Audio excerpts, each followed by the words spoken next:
포스테코글루가 맨시티에 대해서 파악을 많이 하고 있고 잘하고 있고 시티가 빌드업 가져가는 부분에 있어서 반대로 이 전방 압박을 통해서 맨시티한테도 실수를 많이 만들어낼 수 있다라고 생각을 합니다. 토트넘이 제일 조심해야 되는 게 뭔지 아십니까? 제가 반대로 맨시티 입장에서 토트넘 후드려 패는 법 알려드리겠습니다. 내가 과르디올라면 토트넘 후드려 패는 게 진짜 쉬울 것 같다 생각을 하는 방식이 하나 있거든요.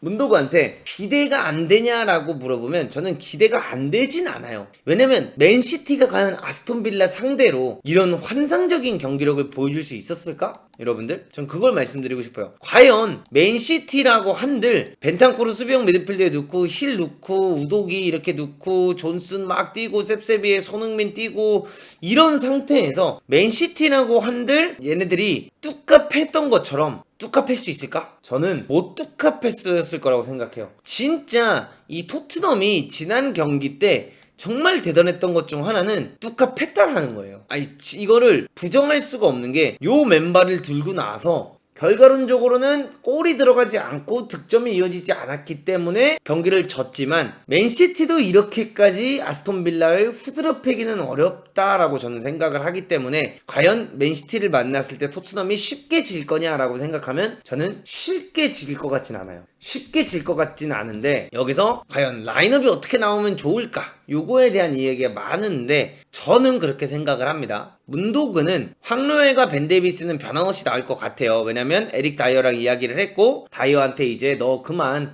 밖에서 운동장만 이렇게 조깅 뛰어라. 너는 다른 거 할 생각하지 말고 겨울 이적 시장이 조만간 오니까 이 오는 겨울 이적 시장을 앞두고 계속 이렇게 조깅 뛰어라 이런 이야기를 들었다라고 합니다. 그렇기 때문에 다이어는 사라지게 될 거고요. 황로엘과 벤 데이비스가 결국 나올 거다라고 바라보고 포로랑 우도기가 그대로 나오겠죠. 그리고 이제 벤탄쿠르가 부상을 당했고 비수마가 돌아오게 됐죠. 그래서 비수마가 이 자리에 나오면서 로셀소가 이 자리에 나오고 셉세비가 약간 공미적으로 나왔고 존슨과 힐과 손흥민이 이렇게 나왔는데 지금 약간 얘기가 나오는 건 셉세비가 우측으로 가고 존슨이 다시 왼쪽으로 돌아오고 그 다음에 요 자리에 사르가 잘하면 부상에서 복귀를 해서 나올 가능성이 있다라는 이야기가 있어요. 그래서 요렇게 현재 이야기가 나오고 있는데 저는 이렇게 나오면 질 것 같아요. 개인적으로 맨시티를 이기기 위해서 토트넘이 선택해야 되는 거는 왼쪽 라인을 더 살려야 된다. 이렇게 말씀드리고 있습니다. 셉세비를 우측에 두게 되면 공이 전체적으로 우측으로 가는 경우가 굉장히 많이 생겨요. 그렇기 때문에 저는 셉세비를 여기다 넣기보다는 만약에 사르가 아직 덜 건강하다라고 하면은 셉세비를 그대로 가운데 넣어서 활동량을 가져가게 만들어주고요. 저는 존슨보다는 요 자리에 힐이 들어오는 게 차라리 낫다라고 생각을 하고 있습니다.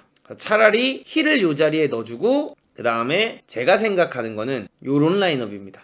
로셀소를 우측으로 빼주고요. 호이베르를 여기다 넣어서 비스마랑 호이베르로 약간 이렇게 투볼런치 느낌으로 가주는 플레이를 가져가고 셉세비를 공미에 놔주면서 로셀소와 힐을 양쪽에 넣어서 축구를 가져가는 게 맞지 않을까 이렇게 생각을 하고 있습니다. 왜 이렇게 생각을 하냐면 결국 왼쪽에서 공격을 풀어야 되는데 이 왼쪽에서 공격을 풀기 위해서는 가장 중요한 것 중 하나가 벤 데이비스가 이렇게 패스를 넣어주고 우도기가 이렇게 나갈 때 여기서 카일 워커가 이제 압박을 들어올 거란 말이죠. 그래서 카일 워커가 이렇게 압박을 들어올 때 요 비는 공간이 생겨요. 그럼 요 비는 공간에 결국 패스를 잘 넣어줄 수 있는 건 존슨이 여기서 요 돌려치기를 잘하는 선수가 아니에요. 그렇기 때문에 힐이 내려오면서 공을 받아서 몸을 열어서 들어가는 우도기를 보고 이렇게 앞으로 살려주는 플레이가 결국 이 경기의 관건이 될 거다 이렇게 생각을 하고요. 두 번째는 공이 반대쪽으로 돌았을 때 뽀로가 이런 식으로 이제 안으로 들어가면서 요 가운데를 들어와 줄 거 아니에요. 이렇게 뽀로가 들어왔을 때 황로엘이나 비스마한테 공이 들어갑니다. 그럼 이렇게 공이 들어갔을 때 로셀소가 이렇게 내려오면서 로셀소에게 넣어주는 거를 셉세비가 띄워주면서 상대를 끌고 가면 이런 거를 로셀소가 한 번에 왼발로 돌려치면서 손흥민에게 패스가 들어가고 뛰어들어오는 포로한테 내줘서 다시 들어가는 포로가 손흥민 보고 넣어준다든가 이런 장면을 가져가는 게 가장 토트넘 입장에서는 좋지 않을까. 그리고 전방에서 전방 압박을 취할 때도 셉세비만큼의 활동량을 보여주는 게 굉장히 중요하기 때문에 이런 부분에 있어서 셉세비의 이런 뭐라 그러죠? 활동량이 굉장히 중요해 보이고 황로얄이 너무 느리고 여기에 도쿠가 나오니까 비수마랑 호이베르가 확실히 더 우독이랑 나가는 포로를 대신해서 앞에서 조금 더 막아주는 역할을 해주는 게 중요할 거고 우측에서 왼쪽에서 필포든이 됐든 베르나르도 실바가 됐든 우측에서 또 흔들어 들어오는 거는 호이베르가 같이 좀 커버해주고, 왼쪽에서 도쿠가 아무리 빠르고 드리블을 잘해도 피지컬적인 부분에 있어서는 비수마가 절대 약하지 않기 때문에 비수마가 같이 싸움을 해주는 거, 이런 게 굉장히 중요해지지 않을까 이렇게 생각을 하고 있습니다. 힐은 1월에 그냥 팔아야 하지 않을까요? 라고 하는데 저는 힐 좋은 선수인 것 같아요.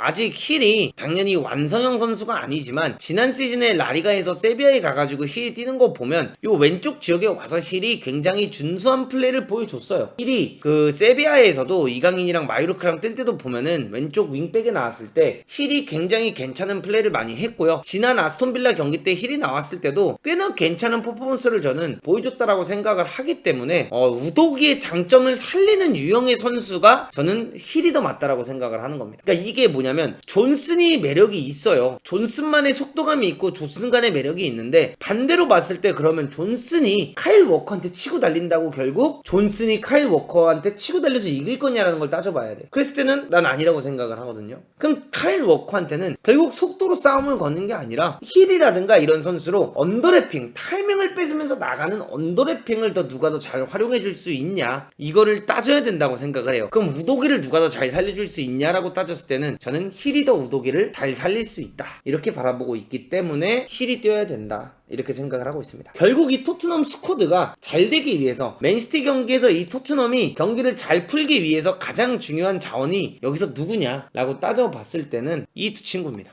이게 이제 어떻게 보면은 굉장히 소름 돋는 부분이고 아쉬운 부분인데, 이 토트넘이 맨시티 상대로 이기기 위해서 가장 중요한 두 명의 선수가 포로와 우도기예요. 포로랑 이 우도기가 얼마나 이 인버티드 풀백 역할을 해주고 우도기가 얼마나 좋은 타이밍에 올라와 주면서 플레이를 가져갈 수 있냐에 따라서 이 축구가 가능해지는 거예요. 그렇기 때문에 포로랑 우도기가 더 잘 살아낼 수 있는 선수들을 쓰는 게 맞다라고 생각을 하는데, 여기에 로셀소가 들어오게 된다면 비스마가 넣어주는 볼을 로셀소가 지켜내서 언더래핑 나가는 포로한테 넣어주는 역할도 로셀소가 잘해줄 수 있고, 반대쪽에서 벤 데이비스가 쫙 열어주는 거를 힐이 돌아서서 여기서 쭉 나가고 있는 우도기를 보고 라인 태워서 살려주는 플레이도 힐이 잘할 수 있다. 그래서 저는 힐과 로셀소가 출전을 해주고, 존슨을 오히려 뭔가 상대가 조금 지쳐가고 있거나 우리 팀이 지쳐가고 있을 때 힐 한 50분 60분 뛰게 해주고 힐 빼면서 왼쪽에다가 존슨을 쪼코 역할로 쓰게 된다면 더 카일 워커를 고생시킬 수 있지 않을까라는 생각을 해서 저는 이렇게 바라보는 게 맞다라고 개인적으로 생각을 하고 있어요. 그리고 호이비에르랑 비스마가 결국 나와줘야 적어도 요 중원 싸움이라든가 양쪽에서 나가는 이 윙어들의 싸움을 견제해줄 수 있지, 이거 만약에 비스마 여 가운데 혼자 두고요, 여러분들 호이베르 빼고 만약에 로셀소 왼쪽에 그대로 출전시키면서 뽀로 넣고 우도기 넣고 힐 대신에 만약에 여기에 존슨 나온다고 칩시다. 이렇게 만약에 사르가 복귀해서 사르 뛴다라고 하면은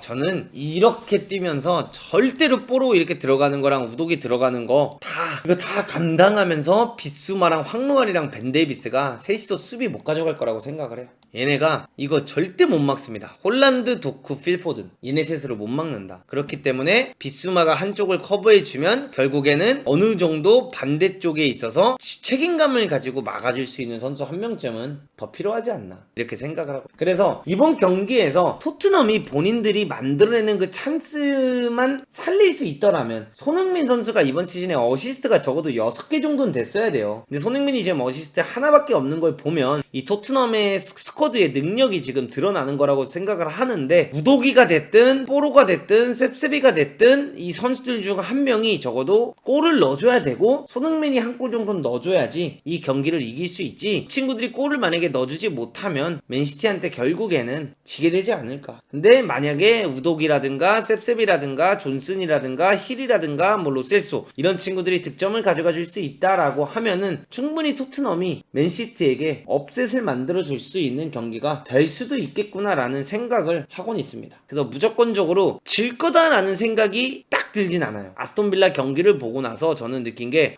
이 토트넘의 진짜 포스테코 감독이 전술적인 부분만큼은 선수들을 어쨌든 간에 공격적인 축구를 하게 하는 그 능력만큼은 잘 만드는구나, 이거를 볼 수가 있지만 이 축구를 하기에는 득점 자원이 너무 부족하기 때문에 사실 너무 큰 갬블이긴 하다 포스테코글루가 맨시티에 대해서 파악을 많이 하고 있고 잘하고 있고 시티가 빌드업 가져가는 부분에 있어서 반대로 이 전방 압박을 통해서 맨시티한테도 실수를 많이 만들어낼 수 있다라고 생각을 합니다. 맨시티가 시즌 초반에 보면 노팅엄이었나 번리였나 어디랑 경기 뛸 때 보면 이 맨시티도 이 전방 압박을 통해서 공을 뺏겨서 굉장히 위험한 장면들이 꽤나 많이 나왔어요. 거기다가 그 아칸지가 인버티드 센터백으로 이렇게 안으로 들어오면서 수비형 미드필더로 뛰는데 이렇게 올라오면서 그 공을 받으려고 하는 시점에만 제대로 전방 압박 쳐가지고 물어버리면 맨시티도 크게 다칠 겁니다. 근데 제일 위험한 것 중 하나는 뭐가 있냐? 한 가지가 있죠, 여러분들. 토트넘이 제일 조심해야 되는 게 뭔지 아십니까? 제가 반대로 맨시티 입장에서 토트넘 후드려 패는 법 알려드리겠습니다. 내가 과르디올라면 토트넘 후드려 패는 게 진짜 쉬울 것 같다 생각을 하는 방식이 하나 있거든요. 뭔지 한번 보여드릴게요. 이렇게 하면 토트넘 후드려 팰 수 있다. 여기에 이제 여러분들 에드리송이 나오고요. 뭐 손흥민이랑 여기에 셉셉이가 됐든 누가 됐든 이렇게 올라와서 만약에 전방 압박을 치는 장면이 나온다라고 한번 생각을 해봅시다, 우리 여러분들. 그래서 약간 이런 식으로 서서 전방 압박을 치러 토트넘이 나올 거 아니에요, 여러분들. 그죠? 센터백 둘이 여기서 이제 빌드업을 가져갈 거고요. 그 다음에 로드리가 요 가운데를 지켜주고요. 베르나도 실바라든가 이런 선수들이 내려와 주고, 여기 필포든 서 있고, 여기에 도쿠 서 있고, 카일 워커랑 여기 왼쪽 백이 이렇게 서 있는 장면이 나오고, 가운데 할란드가 서 있을 겁니다. 근데 여기서 이 빌드업을 가져갈 때 주로 센터백이 이제 골키퍼를 주는 장면이 나와요. 아니면은 골킥에는 오프사이드가 없습니다. 그러면 여기서 할란드가 애초에 여기 서 있을 거예요. 골킥에는 오프사이드가 없잖아요. 근데 에데리슨 골킥이 여기까지 가거든요. 그렇기 때문에 에데리슨이 여기 골킥이 났을 때 할란드가 여기 서 있는 순간부터 토트넘은 전방 압박을 칠 수가 없어요. 토트넘은 이러면 전방 압박을 못 쳐요. 아니 골킥인데 할란드 여기 서 있는데 전방 압박 칠 거야? 그럼 이 순간 포스텍이 어떻게 해야 될까요? 결국에는 황로얄이랑 벤 데이비스 둘은 얘 막으로 가야 돼. 그럼 어떻게 될까요, 여러분들? 여기가 어떻게 됩니까? 비게 되죠. 이 비게 되는데 그럼 도쿠한테 차버리면 어떻게 됩니까? 도쿠가 여기서 드리블해서 치고 들어가는 순간 황로얄은 쉘리 댄스 하게 돼요. 그러면은 뽀로도 어떻게 해야 됩니까? 결국 라인을 내릴 수밖에 없게 될 거예요. 그러면서 우도기도 결국 라인을 내리겠죠. 그럼 요 가운데서 숫자 싸움에서 무조건 집니다. 무조건 져요. 그러면은 반대로 자연스럽게 내려가는 상황이 나올 거고, 자연스럽게 이렇게 내려가는 상황이 나왔다라는 것은 뭘 의미하냐?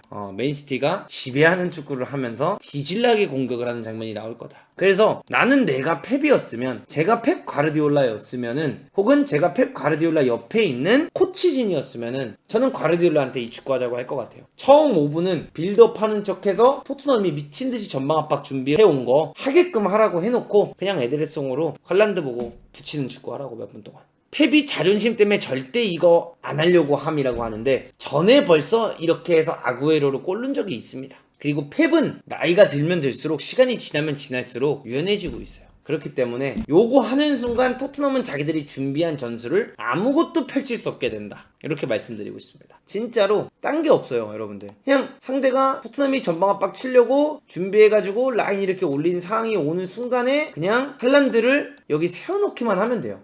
여기 할란드 여기 세워놓고, 제레미 도쿠 여기다 세워놓고, 필포든 여기 세워놓으면 이 축구 됩니다. 아니 에드리슨 골킥이 여기까지 가요. 에드리슨 골킥이 여기까지 가요. 근데 골킥에 오프사이드가 없어요. 그럼 얘네들은 자동적으로 내릴 수밖에 없어요. 자, 이렇게 했는데 비카리오 여기까지 올려서 스크린 플레이를 간다? 말이 안 돼요. 이거 말이 안 돼요. 그렇기 때문에 내가 진짜 과르디올라면 이 축구를 한다 말씀드리고 있습니다. 토트넘이 맨시티 상대로 전방 압박을 쳐서 공을 뺏게 되면 토트넘도 여기서는 굉장히 위협적일 수 있는 팀이다. 이렇게 말씀드리고 싶습니다. 그렇기 때문에 맨시티가 토트넘을 공략할 수 있는 아주 간단한 방법은 본인들의 빌드업에서부터 있다. 이거를 말씀드리고 싶습니다. 근데 저는 토트넘이 무조건적으로 질 거다라는 스탠스는 절대 아닌 게, 아까도 말씀드렸지만 아스톤 빌라 상대로 저런 경기력을 보여주는 게 쉬운 게 아니에요, 여러분들.